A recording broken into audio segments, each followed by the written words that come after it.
Ça, je pense que si on peut comprendre ce phénomène-là qui est tellement basique, si on veut, et que tout le monde connaît, c'est pas pour rien on a mis un arbre ou on met une plante. C'est pour ça que je dis souvent à mes patients, dans mes conférences, je dis, vous êtes vraiment des bons médecins pour vos plantes. Puis pour ce qui est de votre corps, on dirait qu'on vous a enlevé toute possibilité ou vous avez remis ce potentiel à quelqu'un d'autre. À un moment donné, il faut le reprendre, ça. Donc, si on regarde votre plante que vous avez à la maison et que les feuilles commencent à jaunir, quelle sera votre réaction? Est-ce que vous allez commencer à peinturer les feuilles qui ne sont plus vertes, les mettre vertes parce qu'elles sont rendues jaunes? Non, hein, évidemment pas. Est-ce que vous allez commencer à dire, ah, ben, peut-être qu'elle manque d'eau, peut-être que l'hydratation, il y en a pas assez, peut-être qu'elle manque de soleil, même sa lumière n'est pas suffisante. Peut-être que la terre, ça fait 5 ans qu'elle a toujours la même terre. Peut-être que ça prendrait peut-être certaines vitamines. Aussi, ouais, alors, et oui, ben là, elle aurait besoin de plus d'espace aussi, plus gros pot, etc.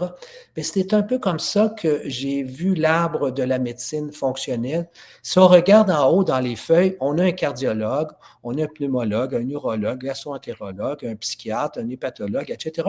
Donc, ce sont les gens qui vont traiter, si on veut, en somme, à l'extérieur, ce qui paraît manifeste. Mais si on redescend dans le tronc, qui, à mon avis, tout part du tronc aussi avant d'arriver à la feuille.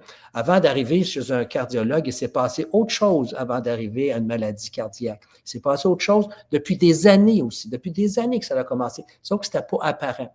Donc, on descend dans le tronc, et dans le tronc, c'est justement tout le phénomène de la digestion, comment nous absorbons, comment nous métabolisons, comment nous excrétons aussi les toxines du corps aussi. Et si on regarde il y a des prédispositions génétiques aussi, mais ce sont des prédispositions. Ce ne sont pas des conditions nécessairement génétiques qui fait que si mon père, ma mère est diabétique, je serai diabétique. C'est vraiment faux de penser des notions comme ça. C'est que ce sont des prédispositions et les prédispositions génétiques vont se présenter si ce qu'on appelle les racines, si on veut, comme le sommeil, l'exercice, la nutrition, la gestion du stress, la relaxation, les relations humaines, les micro-organismes, les polluants environnementaux. Si tout ça n'est pas nettoyé, si on veut, bien, on va se ramasser en bout de ligne avec un problème cardiaque, un problème de diabète, etc.